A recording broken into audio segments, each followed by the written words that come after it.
Hi. Why are you here today? What brings you here to the Royal Court of Justice?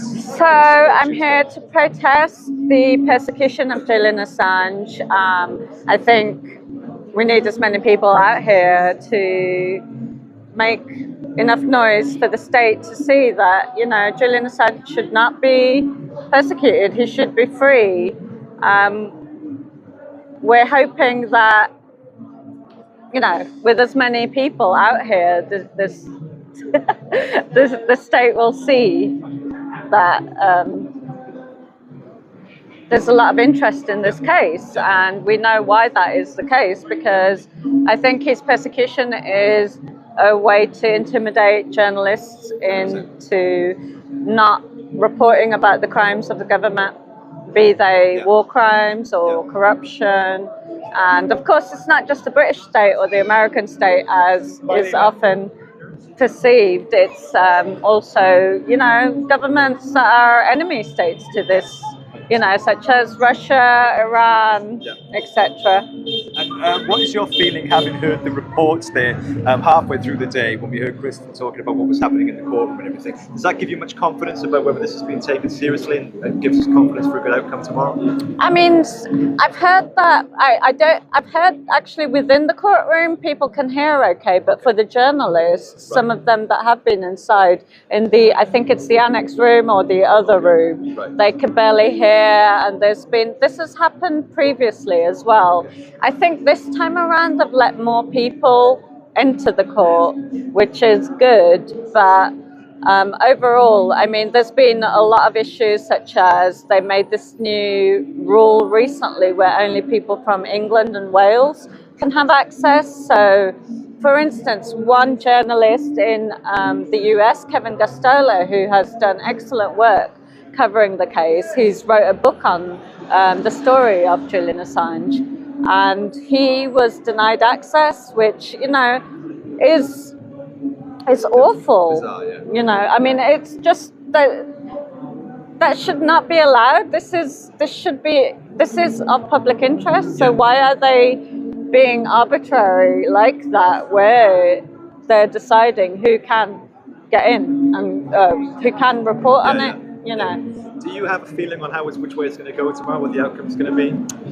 Well, I would be surprised if we got a verdict tomorrow. I don't think that will be the case. It might be a matter of, with the previous courts where I think there was an appeal that we were supposed to get a judgment for 2 weeks after, and it took about 8 or 9 months.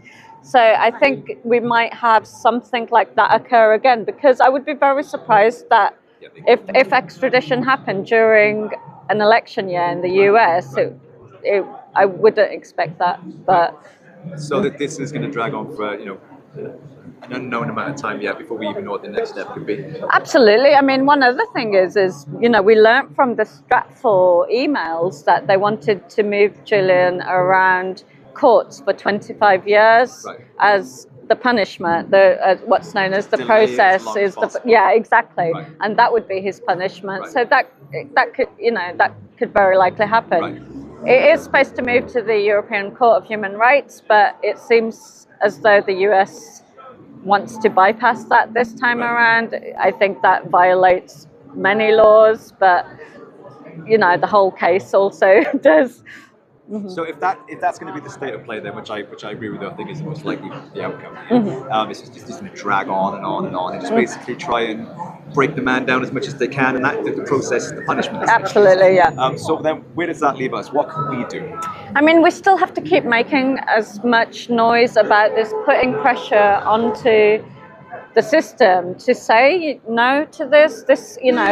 This will set a precedent for other journalists. I think the whole case in itself has already intimidated some journalists with their work, because Julian is the first and will not be the last. He absolutely will not. So we've got to keep our energy up and keep fighting, because absolutely. The fight is far from over then. Nobody knows what happens within those 4 walls in the next 2 days.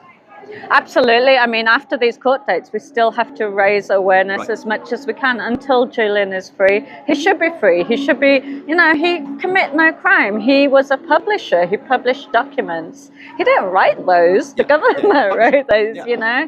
So, and journalism is not a crime. We apparently live in the free world. So the state should show us that it is a free country. And we should be able to report on any news within reason. The news that WikiLeaks published was in the public interest. 100%. Yeah, it's an essential part of the mechanics of a democracy. Without a free press, we essentially don't live in a democracy. Yeah, exactly. I don't think it is very democratic with the way that things have been insofar as the persecution of Julian.